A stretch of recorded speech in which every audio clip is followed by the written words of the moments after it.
ಮಹಾ ಪೊಲೀಸರಿಂದ ಬೆಂಗಳೂರಿನಲ್ಲಿ 3 ಡ್ರಗ್ಸ್ ಫ್ಯಾಕ್ಟರಿಗಳು ಪತ್ತೆ ಆಗಿರೋದು. 56 ಕೋಟಿ ರೂಪಾಯಿ ಮೌಲ್ಯದ ಮೆಗಾಡ್ರೋನ್ ಡ್ರಗ್ಸ್ ಅನ್ನ ವಶಕ್ಕೆ ಪಡಿಸಿಕೊಳ್ಳಲಾಗಿದೆ. ಇತ್ತೀಚೆಗೆ ಮೈಸೂರಲ್ಲೂ ಡ್ರಗ್ಸ್ ಫ್ಯಾಕ್ಟರಿ ಪತ್ತೆ ಆಗಿತ್ತು.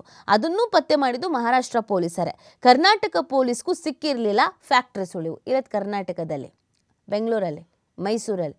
ಬೆಂಗಳೂರು ಪೊಲೀಸರಿಗೆ ಯಾವುದೇ ಮಾಹಿತಿ ಸಿಕ್ಕಿರಲಿಲ್ಲ. ಮಹಾರಾಷ್ಟ್ರದವರು ಬಂದು ಸರ್ಚ್ ಮಾಡಿದ್ದಾರೆ. ಕಳೆದ ಜುಲೈನಲ್ಲಿ ಮೈಸೂರಿನಲ್ಲಿ ಡ್ರಗ್ ತಯಾರಿಕಾ ಘಟಕ ಪತ್ತೆ ಹಚ್ಚಿ ಸುಮಾರು 390 ಕೋಟಿ ರೂಪಾಯಿ ಮೌಲ್ಯದ 192 ಕೆಜಿ ಮೆಗಾಡ್ರೋನ್ ಡ್ರಗ್ಸ್ ಅನ್ನು ವಶಪಡಿಸಿಕೊಂಡಿದ್ದ ಮಹಾರಾಷ್ಟ್ರ ಪೊಲೀಸರು ಇದೀಗ ಬೆಂಗಳೂರಿನ 3 ಕಡೆ ಡ್ರಗ್ಸ್ ಫ್ಯಾಕ್ಟರಿ ಮೇಲೆ ದಾಳಿಯನ್ನು ನಡೆಸಿ 56 ಕೋಟಿ ರೂಪಾಯಿ ಮೌಲ್ಯದ ಡ್ರಗ್ಸ್ ಅನ್ನು ವಶಕ್ಕೆ ಪಡ್ಕೊಂಡಿದ್ದಾರೆ. ಪ್ರಕರಣ ಸಂಬಂಧ 4 ಬಂಧಿಸಲಾಗಿದೆ. ಕರ್ನಾಟಕ ಪೊಲೀಸರಿಗೂ ಸಿಗದ ಈ ಡ್ರಗ್ಸ್ ಫ್ಯಾಕ್ಟರಿಗಳ ಸುಳಿವು ಮಹಾರಾಷ್ಟ್ರ ಪೊಲೀಸರಿಗೆ ಸಿಕ್ಕಿದ್ದು ಗಮನ ಹರಿಸಬೇಕಾಗತ್ತೆ. ಅವ್ರಿಗೆ ಸಿಕ್ತು, ಇವ್ರಿಗೆ ಸಿಕ್ಕಿರಲಿಲ್ಲ.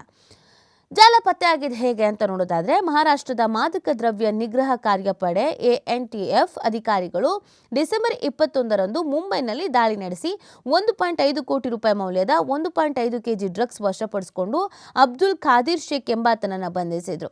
ಆತ ನೀಡಿದ ಮಾಹಿತಿ ಮೇರೆಗೆ ಬೆಳಗಾವಿ ಮೂಲದ ಪ್ರಶಾಂತ್ ಯಲ್ಲಪ್ಪ ಪಾಟೀಲ್ ಎಂಬಾತನನ್ನು ಬಂಧಿಸಲಾಗಿತ್ತು. ಈತನನ್ನು ವಿಚಾರಣೆಗೆ ಒಳಪಡಿಸಿದ ವೇಳೆ ಆತ ಬೆಂಗಳೂರಿನಲ್ಲಿ ಮಾದಕ ವಸ್ತು ತಯಾರಿಸುತ್ತಿದ್ದರ ಬಗ್ಗೆ ಮಾಹಿತಿಯನ್ನು ಬಹಿರಂಗಪಡಿಸಿದ್ದ.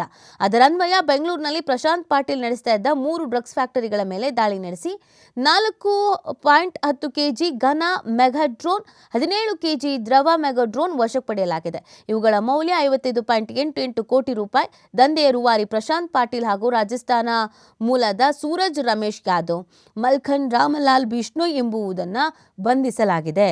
ಸರಣಿ ವರದಿ ಪ್ರಕಟಿಸಿ ಎಚ್ಚರಿಸಿತ್ತು. ಇದಕ್ಕೆ ಸಂಬಂಧಪಟ್ಟಂತೆಯೇ ಎಲ್ಲಾ ಮಾಧ್ಯಮಗಳು ಕೂಡ ಡಿಸೆಂಬರ್ 21ರಂದು ಮಹಾರಾಷ್ಟ್ರದಲ್ಲಿ ಪೊಲೀಸರಿಂದ ಮುಂಬೈನಲ್ಲಿ ಬೃಹತ್ ಡ್ರಗ್ಸ್ ಜಾಲ ಪತ್ತೆಯಾಗಿತ್ತು. ಬೆಳಗಾವಿಯ ಬಂಧಿತ ಪ್ರಶಾಂತ್ ಪಾಟೀಲ್ನ ಸುಳಿವು ಆಧರಿಸಿ ಬೆಂಗಳೂರು ಫ್ಯಾಕ್ಟರಿಯು ಕೂಡ ಬೆಳಕಿಗೆ ಬಂದಿದೆ ಅನ್ನೋದು ಗೊತ್ತಾಗ್ತಾ ಇದೆ. ನಿರಂತರವಾಗಿ ಇದಕ್ಕೆ ಸಂಬಂಧಪಟ್ಟಂತೆ ವರದಿಯನ್ನು ಕೂಡ ಬಿತ್ತರಿಸಲಾಗಿತ್ತು. ಆದರೂ ಕರ್ನಾಟಕ ಪೊಲೀಸರು ಅಲರ್ಟ್ ಆಗದೇನೆ ಮಹಾರಾಷ್ಟ್ರ ಪೊಲೀಸರು ಇದನ್ನು ಕಂಡು ಹಿಡಿದಿರೋದು ಇಲ್ಲಿ ಗಮನಿಸಬೇಕಾಗುತ್ತೆ.